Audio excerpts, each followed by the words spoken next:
nowadays you got to have that confidence because people nowadays. Before we get straight into the podcast, I just want to give a huge shout out to our sponsors, Declan Kirby GAA Star. Declan Kirby GAA Star Championship Journey. It's a series of GAA team children's books written by primary school teacher and GAA coach Michael Egan. You can check it out in the link in the description down below, of course, as well. Follow the trials and tribulations of Declan Kirby and his team at Smithgreen Gaelic Football Club, recently formed but promising GAA team. The book is now available in Easons and all good bookshops, so check it out in the description down below, and let's get straight into it. What's the story, lads? Welcome back to GAA Fan TV. I hope everyone is keeping wonderfully well. My name is Aaron and this is the All-Star Football predictions for the 2021 All-Ireland Senior Football Championship. I'm going to be predicting the best 15 from this year's All-Ireland Senior Football Championship, or who will make it onto, who will get an All-Star, essentially. That's what I'm going to be doing today. Now, there will be one of these out for hurling. That'll be out later in the week, so do stay tuned for that. But this is the Football All-Stars. So yeah, look, listen, now do bear in mind, obviously I made a video, of course, at the weekend where I predicted the entirety of the All-Ireland Senior Football Championship. If you haven't already seen that, go ahead and check it out. It's about 35 minutes long. I predict the entirety of the All-Ireland Senior Football Championship, who I think will come through the different provinces and who I think will be Footballer of the Year as well. So do bear that in mind, because obviously those predictions are going to bear my thinking, and I haven't changed my mind on any of those predictions. Although the Ulster prediction is still very much, I'm still a bit undecisive on that, but I had to pick someone, and that's obviously why I chose Armagh over Donegal. So yeah, if you are new around here, if you could hit the like button and subscribe, do appreciate all the very kind comments and messages recently.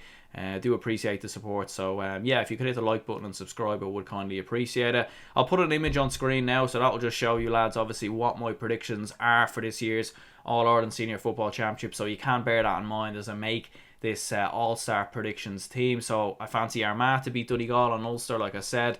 Dublin will beat whoever they play in the Leinster final. Obviously, the draw for the semi-finals hasn't happened yet, so we're unclear as to who Dublin will eventually play in that Leinster Senior Football final. In Munster, I think Kerry will come through Cork in the final, and in Connacht, I feel that Mayo will get past Galway. So, it's very rare that any players from beaten provincial teams, from provincial finalists beaten in their own provincial championship, go on to make the All-Star team of the year. Like, if you remember, a lot of people had a lot of Donegal players after they trashed Armagh, but then after they lost to Cavan, none of their players made it onto the All-Stars. Pat Morgan, I remember, was a player that was mentioned, and Oisin Gallen, I think, was another one. A few other players were mentioned in there as well. So do bear that in mind. Unfortunately, for a lot of teams who lose in their provincial finals, it's just going to be very unlikely that any of them, unfortunately, get an All-Star this year. And I suppose if we have a quick look actually at the 2020 All-Star Team of the Year, of course this was obviously confirmed last year, so we'll just have a look at it very quickly just to remind ourselves as the players who won All-Stars last year. So you had Raymond Galligan of Cavan, Oisin Mullen of Mayo, you had Padraig Faulkner of Cavan, you had Michael Fitzsimons of Dublin, James McCarthy of Dublin, John Small of Dublin, Owen Merchant of Dublin, Brian Fenton of Dublin, you had Thomas Galligan of Cavan, Noel Scully of Dublin, Kieran Kilkenny of Dublin, Con O'Callaghan of Dublin, Killian O'Connor of Mayo, Conor Sweeney of Tipperary, and Dean Rock of Dublin. Now, in terms of that team, I think I made my own All-Star team after the season ended. Paddy Durkin should have got in there, in my opinion, absolutely no doubts about it. But 9 Dublin players got in there, so do bear in mind, the team that wins the All-Ireland generally gets the majority of players. And it's not necessarily the best 15 in Gaelic football, it's just the players that I think will have the best season. And obviously there's a lot of factors I think that goes into All-Stars. Obviously what they win, what they do for their county, and what their county goes on to achieve. For example, like when you look back at last year, Samuel Roy scored every point for Louth in their one championship game, but obviously it was one game, so he was never going to get in the All-Star Team of the Year. So do bear that in mind. But look, listen, we'll get cracking, we'll get straight into it. In terms of the goalkeeper, I've gone for Stephen Cluxton. Look, I know it's the obvious choice. I know most people who would make an All-Star predictions video would probably pick Stephen Cluxton, but obviously, as I said before, I think Dublin, Armagh, Kerry and Mayo will come through their various different provinces. So is Robert Henley going to win the All-Star? I don't think so, unless Mayo went on to win the All-Ireland. I really don't think Rob Henley would win an All-Star. And bear in mind, Mayo played Dublin in the All-Ireland semis. Don't think Armagh, Kerry have what it takes. They've changed and chopped their goalkeepers in recent seasons. Kieran Fitzgibbon has come in for Kerry. Haven't seen enough of him, to be perfectly honest. He's done a better job than Shane Ryan, I will say that, but it's early days yet to really say if he is the man to get an All-Star. And for me, it really then leaves Stephen Cluxton, and maybe Sean Patton. I do think Donegal will make the Ulster Senior Football Final, and I do actually think that because Donegal will play 4 games in the Ulster Senior Football Championship, there is a likelihood that maybe one or two Donegal players could creep into this team, even if they were to lose a provincial final. But I am going to go with Stephen Cluxton. As I said, it's probably the obvious choice, but I do think he's going to have to be more involved than what he was last year. I think one of the main reasons why he didn't win an All-Star last year was because it was hard to see. He didn't have to do much. He didn't have to make many saves. Dublin didn't concede a goal. Their full back line was just superb. So, Stephen Cluxton gets in as the goalkeeper. We move into the full back line, and we've 2 Dublin players and 1 Armagh player. So we've Mick Fitzsimons at number 2, we've Aidan Forker at number 3, and we've actually got Sean McMahon at number 4, which might be a bit of a left field prediction there. But Mick Fitzsimons, first of all, I've said it on numerous occasions, I think he's the best defender in the country. I think we're in an era right now where it's all about the attacking football, it's all about the attackers, it's all about the goals and poor defending and whatnot. But Mick Fitzsimons very rarely steps a foot wrong. And what will be very interesting is, does he end up marking David Clifford in a potential All-Ireland final? Does he move over to number 4 to mark Clifford, who would normally wear number 13? So there's a lot of permutations, there's a lot of interesting things that could happen, and what actually happens on that All-Ireland final day could really determine who gets the All-Star or not. Aidan Forker gets in there for number 3. Look, I was kind of putting this defence together, and I was kind of struggling as to who to put in. Jason Foley, if he's a brilliant year for Kerry, could get in there. But if Dublin do a job on Kerry in the final, does Jason Foley get in there? I'm not sure. It's a hard one, and I've gone for Aidan Forker in the end because I think Armagh are set up quite defensively a lot of the time.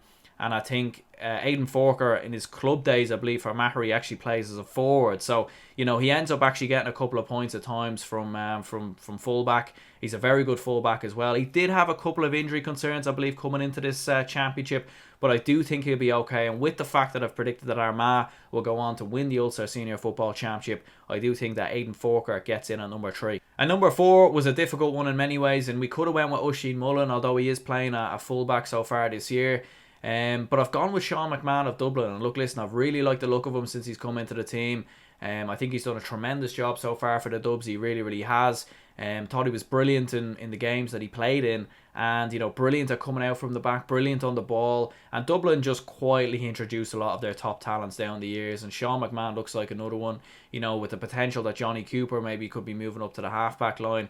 I think it's a great addition in there, and I think Desi Farrell's played him enough times as well for me to believe that I think Sean McMahon will start. I feel like that's the doubt. If Sean McMahon doesn't start, Owen Merchant is another obvious choice as well. Owen Merchant could probably start there.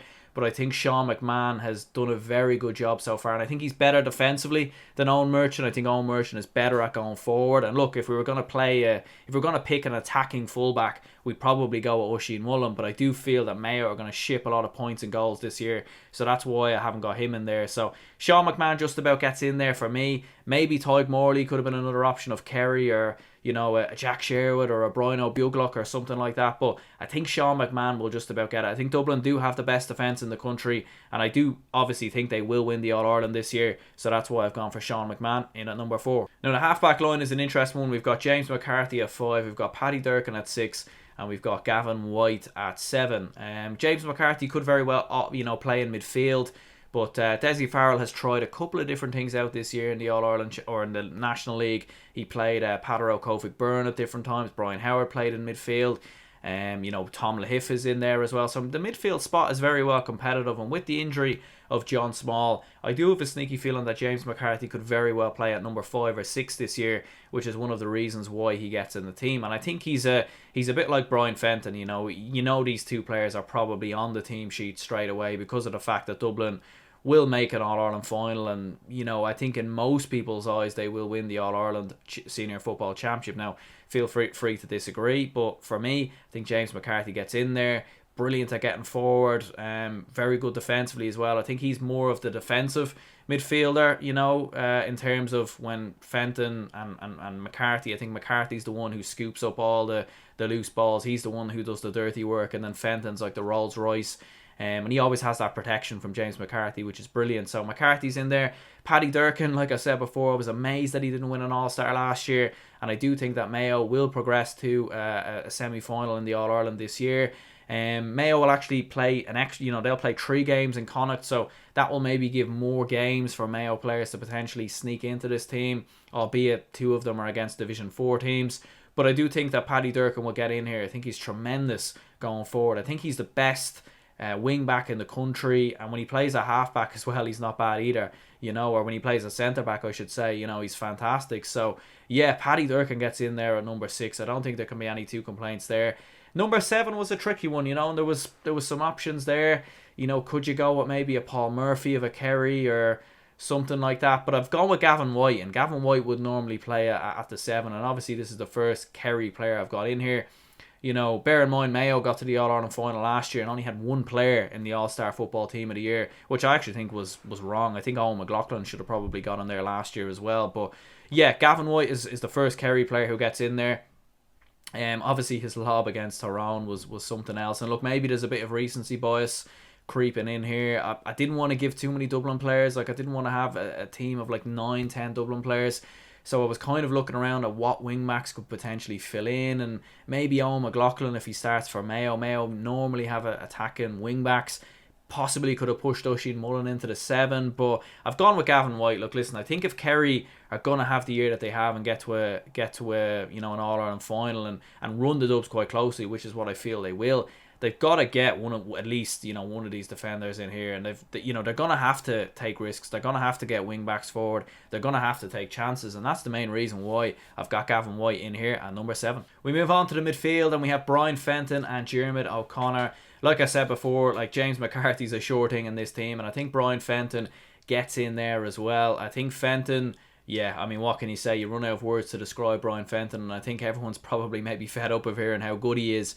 Because he's just an exceptional footballer. He really is. Now, do remember that actually in the 2019 replay, I remember David Moore, and I think it was, done a tremendous job on Brian Fenton that day.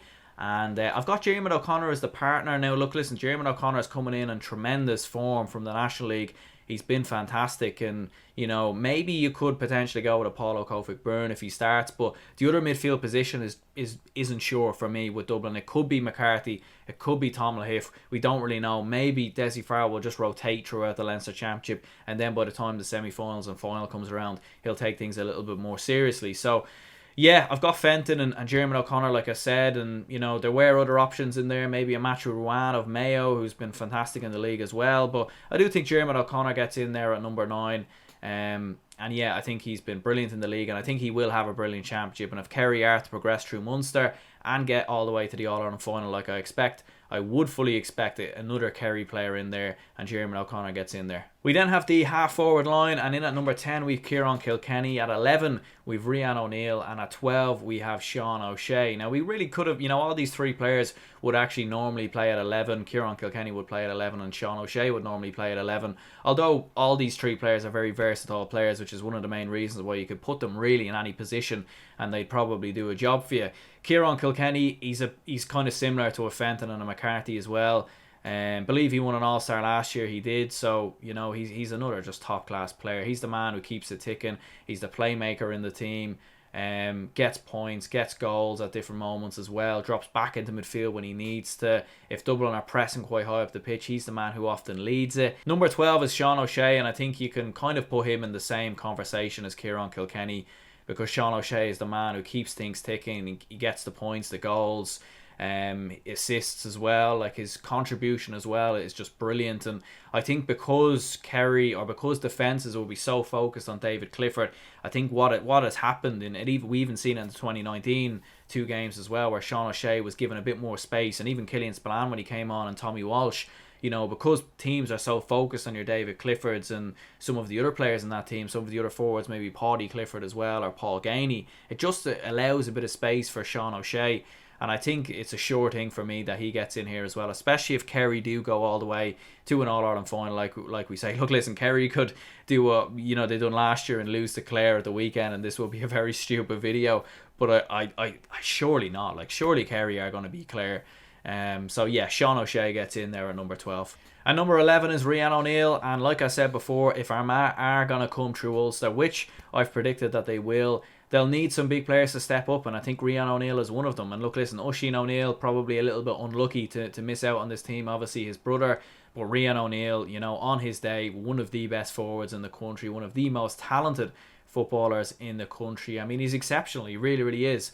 You know, kicking off his left, his right, the way he turns on the ball is almost majestic. And I think he's almost like it's a weird one with Rian O'Neill, because I think a lot of people had him overrated for a specific period of time because he was so good, and because maybe we weren't getting to see enough of Armagh. He's maybe now a little bit underrated, a little bit. I'm not sure, you know, it's a weird one, but Rian O'Neill gets in there, and look, listen, he is, you know, one of just 2 Armagh players who get on this team, and obviously you could have looked at the likes of Stephen Campbell, maybe Rory Grugan as well, who will probably have great years for Armagh if they do go on to win the Ulster Championship, which I've obviously predicted. But yeah, Rian O'Neill gets in there at 11, and yeah, what a top class player he is. So we move on to the full forward line, and in at 13 we've David Clifford, and 14 is Con O'Callaghan. We'll leave 15 for a moment, because actually 15 is a very hard one to make a decision on, and I think there's a few permutations there that need to be discussed. So I might change my mind on that, and maybe you guys can help me down in the comments down below. But 13 David Clifford and 14 Con O'Callaghan. I think this is nailed on. This is nailed on if anything, surely, because Clifford is just, he's the Lionel Messi of Gaelic football, isn't he? I mean, he is an exceptional footballer, and look, listen, it's a bit like Fenton. You're almost fed up of talking about how good he is. And yeah, you know, big year for Clifford. You know, can he, you know, he's not the captain anymore. You know, he was the captain last year, but he is the leader in that team. He is the main man. He is the focus point, and if Kerry are going to win an All-Ireland this year, he'll win Footballer of the Year. Like, I've no doubt about it, because he's that good. And you know, some of the things you've seen him do on the pitch that you've just never seen before, you know. And yeah, he definitely gets in there. And Con O'Callaghan, to be fair, is not far behind Clifford maybe in terms of ability. He's a different player in some ways. You know, Con O'Callaghan is the man who jumps up high for the high balls, and look, listen, Clifford can do that as well. But with Clifford, it's more, you know, it just looks more natural. Whereas Con, you can tell he's worked so much, he's put in so much time, you know, to get his body in peak physical condition. And you know, he'll be the main man for Dublin if they go all the way to win the All-Ireland, which I think they will. And look, listen, with Con, it's not just his goals and points. I've said this on numerous occasions before. He'll drop into midfield to jump up to catch high balls from Cluxton if he needs to. You know, we all seen the clip of him when he caught the ball against Meath, I think he was, and he was turning. You know, he was catching it and turning as he caught it, and that's just, you know, you don't see players do that, and that's why, you know, maybe Clifford is the Messi, Con O'Callaghan is the Ronaldo, you know. And you know, maybe it'll be one of these things where we discuss these two players for years and years in Gaelic football and say who's better, you know, a bit like the Ronaldo Messi comparison. And yeah, you know, that could easily be a thing in the next 5 to 10 years, because although they have much of the same attributes, they're still 2 slightly different players in that essence, where Clifford will like to peel off on his left or his right and kick it, you know, from that 13 position, where Con is more, he'll drive straight through the middle, and a lot of the time he finishes games with more goals than points because of that position he's in. So yeah, Con is in at 14, and 15. So I've gone for Dean Rock in here at 15. And look, listen, originally I did have Paddy McBurty, and I've actually gone back and made a late change. Originally I did have Paddy McBurty in there. His league form has been exceptional, obviously given the injuries of Michael Murphy and Jamie Brennan. I think, you know, Paddy McBurty's really stepped it up a notch this year in the team. And I think that he will have a great championship, don't get me wrong. Playing 4 games I think will be of massive importance. And if Donegal do get past Armagh or whoever it is in a potential Ulster final, then maybe he is a shoe-in for an All-Star, or maybe even Michael Murphy, if he's back from injury, is as well. So I've gone for Dean Rock in the end. Look, listen, I just think Dean Rock is very reliable in this Dublin team, and I know he hasn't played any league game, and I know maybe it's a bit of a risk putting him in there with the fact that he might not play a game, but I just think that he's been so reliable down the years. He scores big goals, big points in big moments. Cormac Costello, he may be integrated into the team in some way, but I think whilst you still have a player of the quality of Dean Rock who isn't getting any younger, I do think Desi Farrell will be absolutely mad not to start Dean Rock this year. At least, you know, going forward into the Championship, Leinster semi-finals, finals, All-Ireland semi-finals and so on. So Dean Rock gets in at 15 for me. But yeah, they're my All-Star predictions anyway. Do let me know down in the comments below who you think will get in there. Like I said before, it's a difficult one, but yeah, these are my picks. So let me know down in the comments below, and yeah, stay tuned for more videos, podcasts coming soon. Shout out again to our sponsors, Declan Kirby GAA Star. You can check it out in the description down below. The book is available in Easons and all good bookshops, so check it out if you haven't already. Declan Kirby GAA Star, written by GAA coach Michael Egan. So yeah, check that out in the description down below. And yeah, I'll see you all later.